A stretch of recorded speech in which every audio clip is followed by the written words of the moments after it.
আল্লাহ রাব্বুল আলামিন এই কোরআনে কারীমের মধ্যে বলছেন, ইন্নাল্লাহা ওয়া মালাইকাতাহু ইউসাল্লুনা আলান নবী ইয়া আইয়ুহাল্লাযীনা আমানু সাল্লু আলাইহি ওয়া সাল্লিমু তাসলিমা। জোরে বলি আল্লাহু আকবার।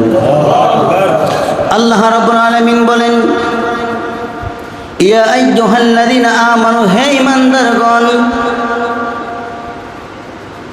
ইয়া আইয়ুহাল্লাযীনা আমানু, হে ঈমানদারগণ, তোমরা আমার হাবিবের প্রতি দরুদ সালাম পাঠাও। কি জন্য বললেন? দরুদ কিন্তু এক জিনিস, সালাম কিন্তু এক জিনিস। আর যদি আমি বলি ইয়া নবী সালামু আলাইকা, এটা কিন্তু আরেক জিনিস।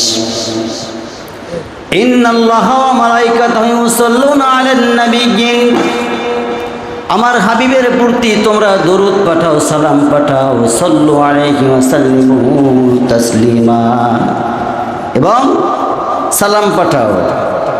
আমি যদি বলি ইয়া নবী সালামু আলাইকা, ইয়া হাবিব সালামু আলাইকা, কেমন হয়ে যায় না আমার ভাইরা? বলেন তো দেখি।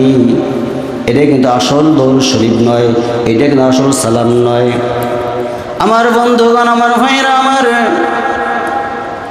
দেখেন, আপনি যখন তাশাহুদের মধ্যে বসে যান, আপনি আমি সবাই মিলে বলে ফেলি আত্তাহিয়াতু লিল্লাহি ওয়াসসালাওয়াতু ওয়াত-তাইয়্যিবাতু আসসালামু আলাইকা আইয়ুহান নাবিয়্যু রাহমাতুল্লাহি ওয়া বারাকাতুহু।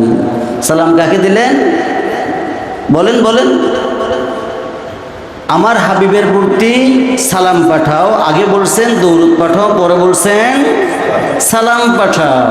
তাহলে দরুদ পাঠাবো কেমনে? দেখেন, নামাজের মাধ্যমে আমরা পাঠাচ্ছি। কিভাবে পাঠাবো? আমরা যখন নামাজের মধ্যে বলি, বৈঠকের মধ্যে যখন বলি আল্লাহুম্মা সাল্লি আলা মুহাম্মাদ ওয়া আলা আলি মুহাম্মাদ কামা সাল্লাইতা আলা ইব্রাহিম ওয়া আলা আলি ইব্রাহিম ইন্নাকা হামিদুম মাজিদ।